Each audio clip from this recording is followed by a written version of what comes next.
How's everybody doing? My name is Anthony Brian Logan, and today I bring you some very interesting data about the virus coming out of New York State, brought to you by the governor of New York, Andrew Cuomo. This is not some random third-party, unaffiliated guys on the internet study about New Yorkers. No, this comes straight from the government in New York. They surveyed 1,200 people from 113 different hospitals to get the data. And what they were trying to figure out is, out of those that are hospitalized for the virus, where are they coming from? Were they at home, sheltering in place, slowing the spread and flattening the curve? Were they doing that? Were they homeless? Did they come from jail? What's really going on with those that are hospitalized for the virus? Not those that caught it. That's a different story, a different set of data. They focused on, in this data, those that are in the hospital for the virus, where are they coming from? And before I go any further, let's place a graph on the screen before you. You see what it says. Who's getting hospitalized? Source of admission. 66% of those that are in the hospital right now for the virus were at home.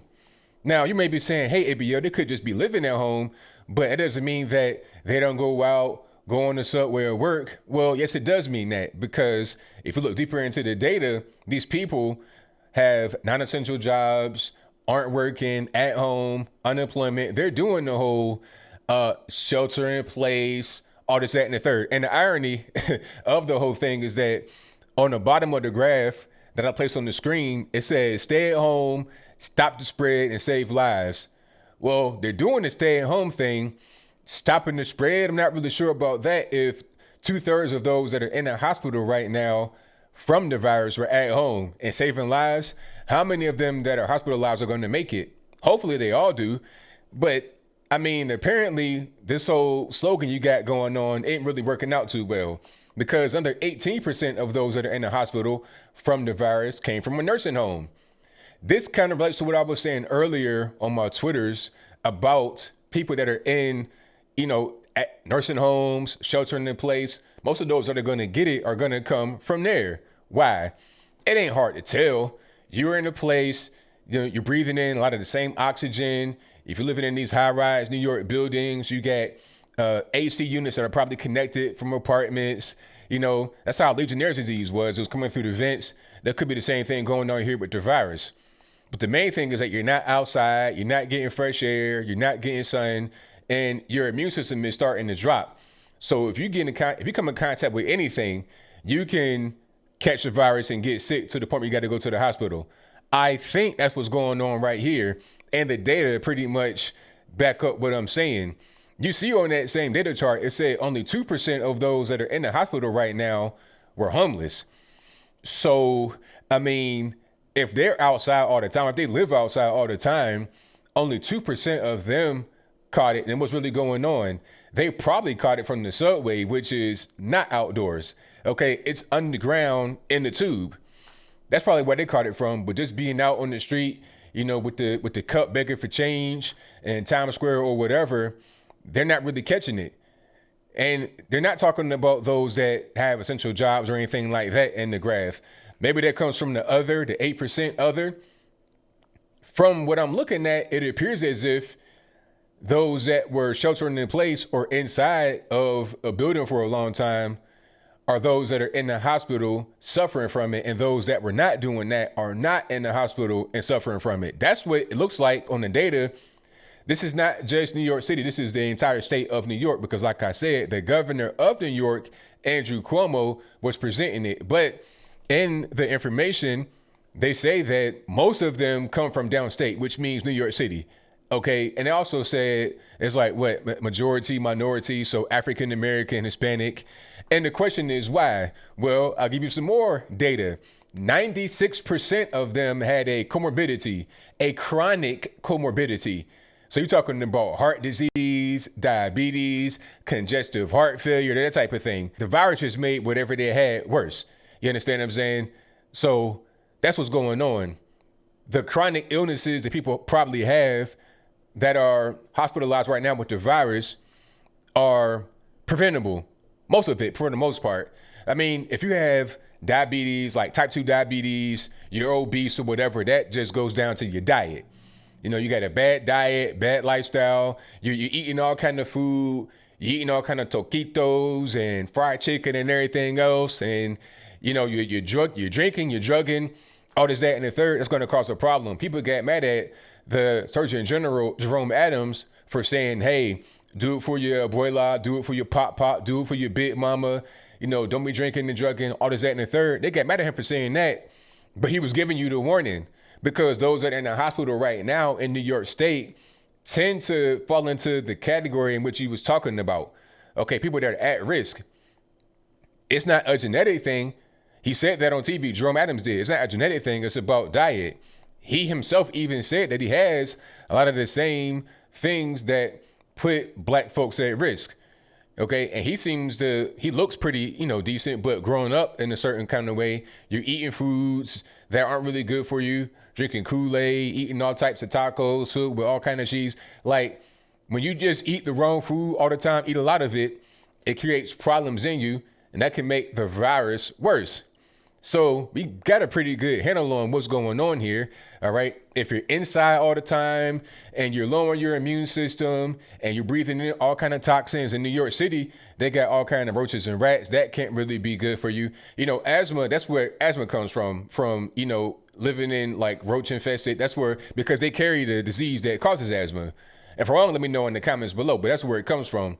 That's why a lot of black folks got it. And if you are in a poor area, you probably got it too, because you're around that type of environment where it's not necessarily as sanitary as it could be.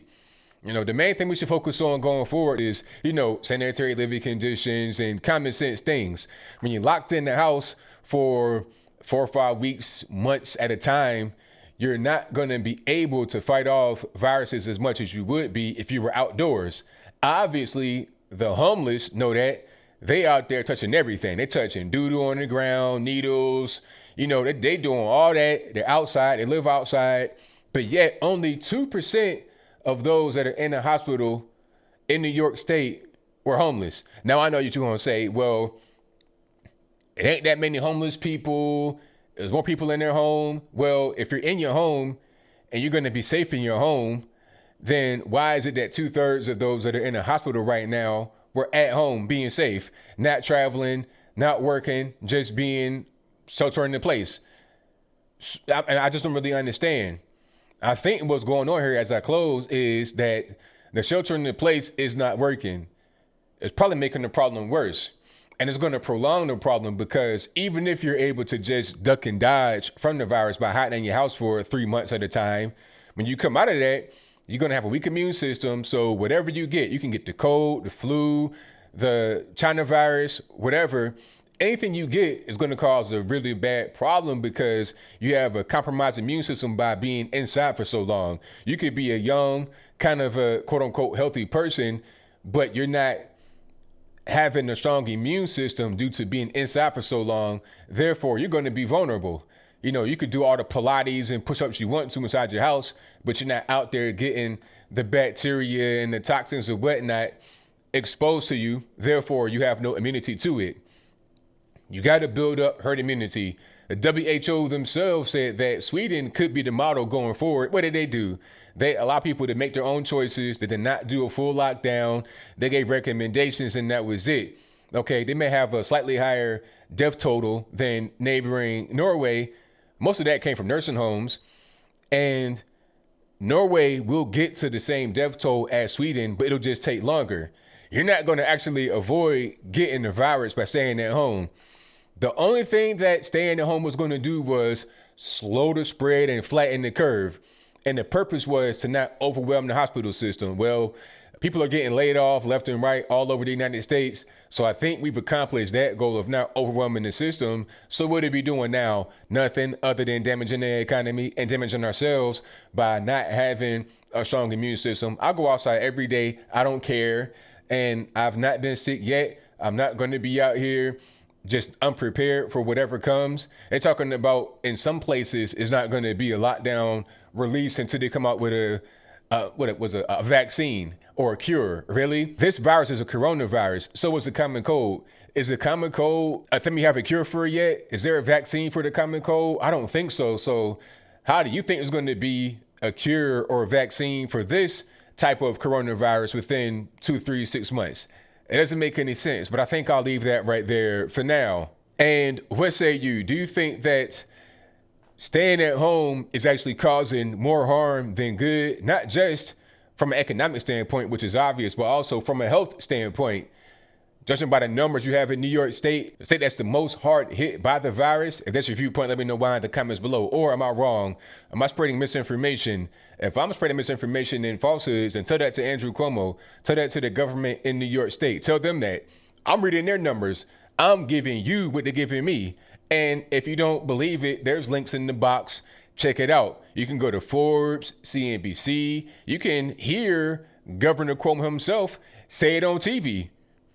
You can see the graph they put on TV. You can see all of that for yourself. Don't take my word for it. Do your own independent research. But whatever your thoughts are, please let me know in the comments below. And that's all I got to say for this video. If you like what you heard, please comment, rate, share, and subscribe. Peace.